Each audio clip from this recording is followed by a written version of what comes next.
Coming up in the show, I'll talk everything ethical hacker and how you can become one. Also, I got the top 10 most notorious hackers and hacking groups of all time and what happened to them. This is Aaron Waichulis, and you're listening to Hackers Informed, a podcast centered around cybersecurity and hacking.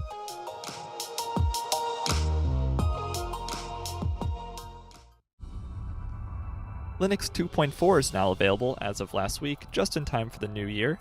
The parent company of Caribou Coffee says hackers gain access to customer information at over 265 of its stores. 200 of the infected stores were in Minnesota, and the rest were in Wisconsin, South Dakota, North Dakota, Iowa, North Carolina, Colorado, Florida, Georgia, and Kansas. Caribou says there's possibility that customer names and credit card information have been taken. The company said payments made through Caribou Coffee Perks accounts were not infected, nor were orders placed online. Caribou states it believes that data breach has been contained, but advises customers to monitor their credit card statements. Just last week, the U.S. Justice Department indicted 2 Chinese men accused of hacking into companies and government agencies in Western countries. The men were allegedly part of a hacking group known as Advanced Persistent Threat 10, or APT-10, affiliated with China's main intelligence service. Here's Deputy U.S. Attorney General Rod Rosenstein with more. Today, the Department of Justice is announcing a criminal indictment of 2 hackers associated with the Chinese government. The charges include conspiracy to commit computer intrusions against dozens of companies in the United States and around the world. This case is significant because the defendants are accused of targeting and compromising managed service providers, or MSPs. MSPs are firms that are trusted to store, process, and protect commercial data, including intellectual property and other confidential business information. When hackers gain access to MSPs, they can steal sensitive business information that gives competitors an unfair advantage. They have not been arrested and are most likely under the protection of the Chinese government. Hackers have found a way around vein authentication, which I didn't even know was a thing.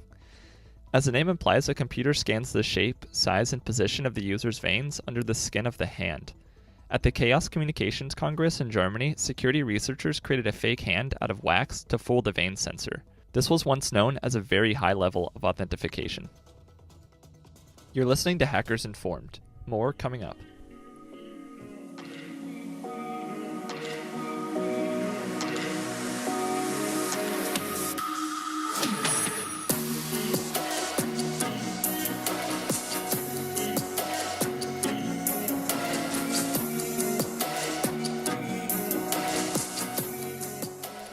Groups such as Anonymous, Lizard Squad, and Level 7 are just a few known for causing havoc on governments and large corporations.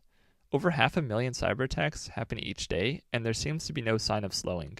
While these attacks are carried out by black hats and government sponsors, the demand for ethical hackers to prevent these attacks and breaches is greater than ever. In fact, it's predicted in 2019 thousands of cybersecurity jobs will go unfilled.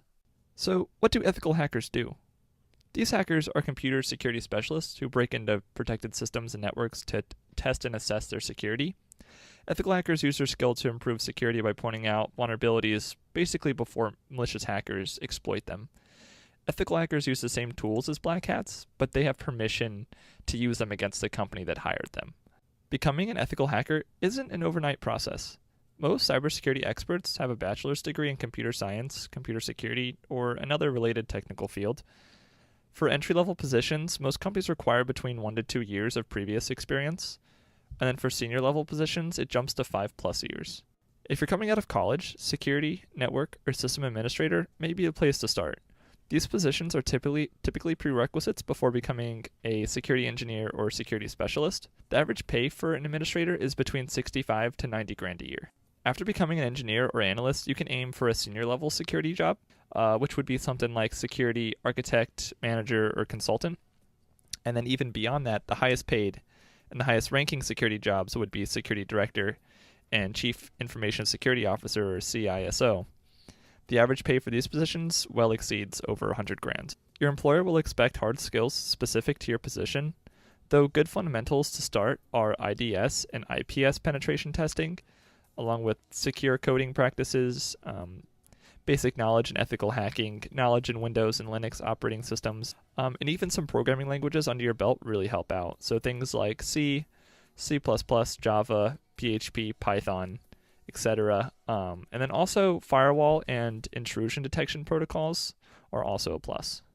As for soft skills, employers want to see that you have a strong oral and communication skill, a curious mindset, and the ability to solve complex technical problems.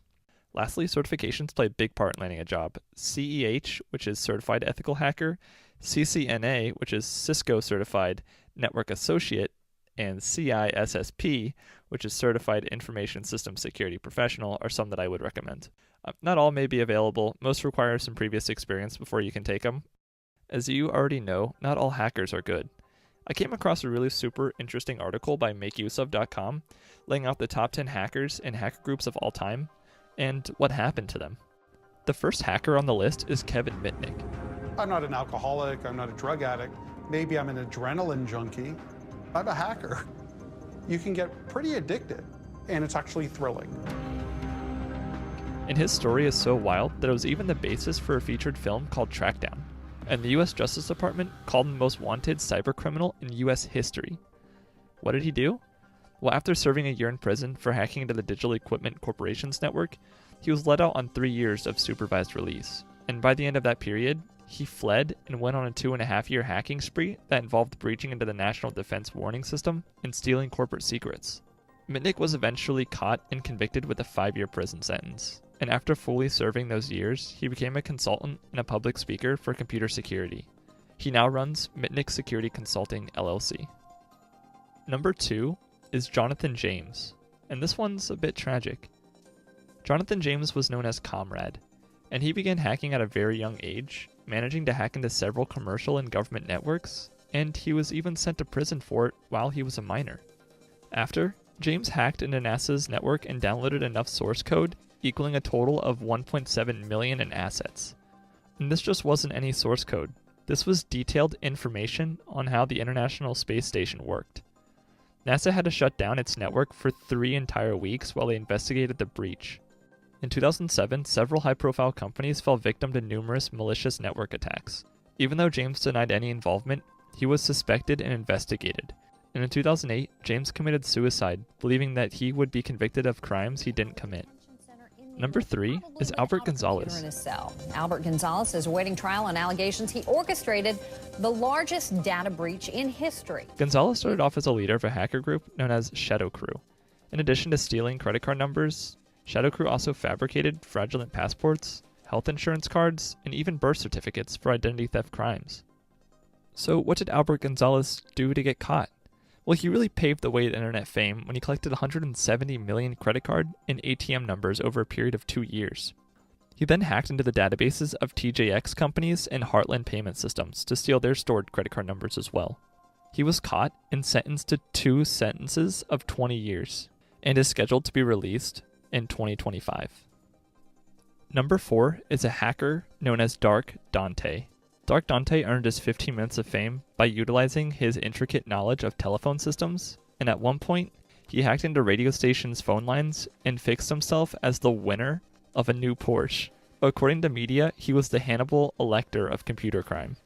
Dark Dante got himself onto the FBI's most wanted list when he hacked into federal systems and stole wiretap information.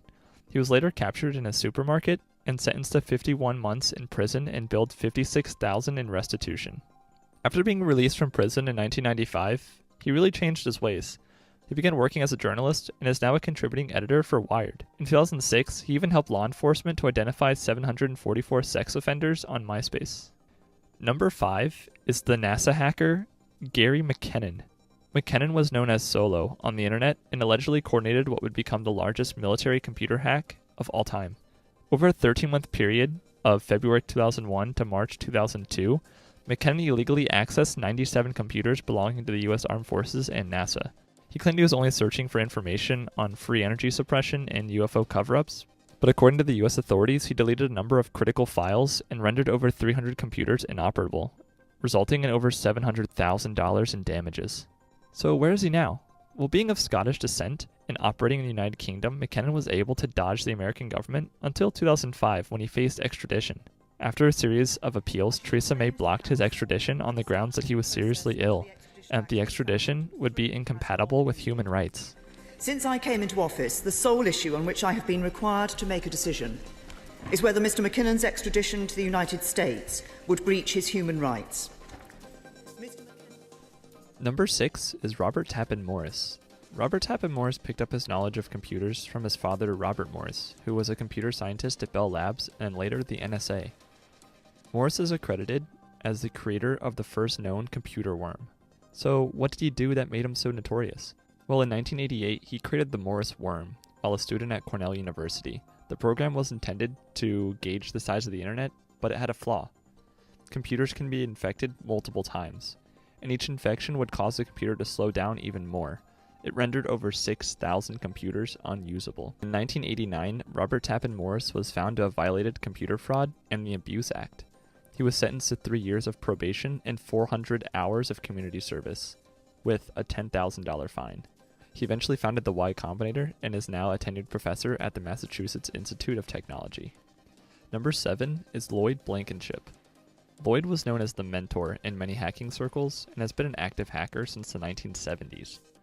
He was a member of hacking groups in the past, but most notably, the Legion of Doom, or the LOD. Blankenship authored an essay called Mentor's Last Words, or also known as The Consensus of Hackers or the Hacker Manifesto, which he wrote after being arrested in 1986. The essay has come to be the cornerstone of hacking culture. After being released, Blankenship was hired by Steve Jackson Games in 1989 to work on the new game GURPS Cyberpunk. The U.S. Secret Service raided his home in 1990 and confiscated the game's rulebook, calling it a handbook for computer crime. He has since given up on hacking and is now the head of product research and design at McAfee. Number 8 is Julian Assange. Julian began hacking at the age of 16 under the name Mandex.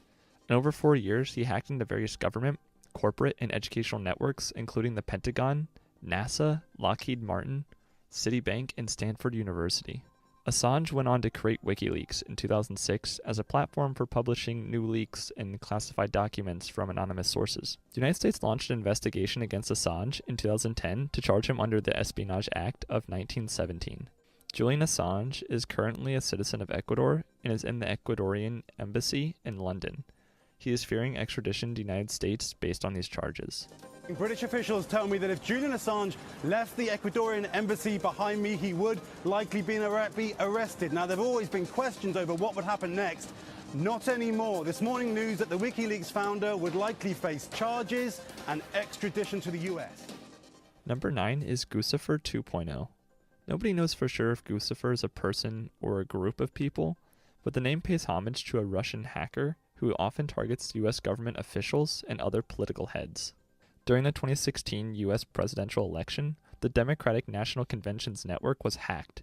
Thousands of documents were leaked onto WikiLeaks and elsewhere. Many believe that Guccifer 2.0 is a cover for Russian intelligence, but in an interview with Vice, Guccifer 2.0 claimed that he was Romanian and not Russian.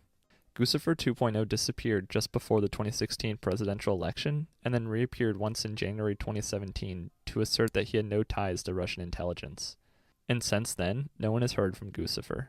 Number 10 is probably the most notable and the most well-known hacker group of all time, Anonymous.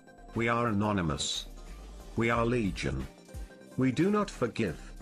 We do not forget. Anonymous is a decentralized group of hackers with no true membership or hierarchy. Anybody can act in the name of Anonymous.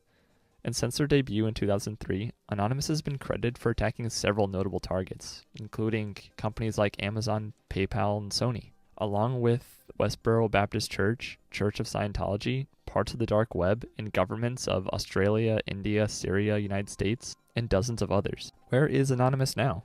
Well, Anonymous continues its hacktivism to this day. Since 2011, 2 related hacking groups have spawned from Anonymous, with one half of the group wanting to give information to governments to stop terrorism, and the other half saying it's a bad idea. But this goes much deeper, and I'll cover more about this in a future episode. Thank you so much for listening. Episodes like this will be out every Monday and Friday. Show notes and links are available for your eyeballs at hackersinformed.com. And remember to please comment below what you thought of today's podcast and what you'd like me to cover in a future episode. And you can also find the show on Twitter at HackersInformed. This is Aaron White-Chulis, and I'll see you guys on Friday.